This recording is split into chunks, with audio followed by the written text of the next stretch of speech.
মনোনয়ন জমা দিলেন কৌশিক রায়। বিজেপি প্রার্থী কৌশিক রায় লড়ছেন লক্ষ্মীপুর আসন থেকে। কাছাড়ের 7টি আসনেই জয়ী হবে এনডিএ।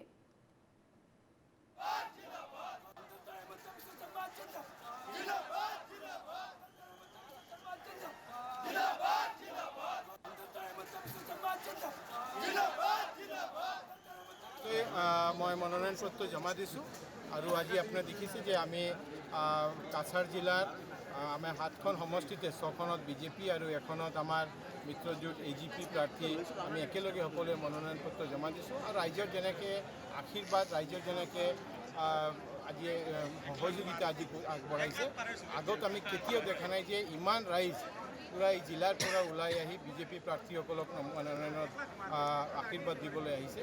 আৰু আমি নিশ্চিতভাৱে ক'ব পাৰোঁ যে কাছাৰৰ 6টা সমষ্টিত বিজেপি, এখন সমষ্টিত এজিপি আমাৰ মিত্ৰজোঁট, 7 সিট এনডিএ এবাৰ নিৰ্বাচিত হ'ব।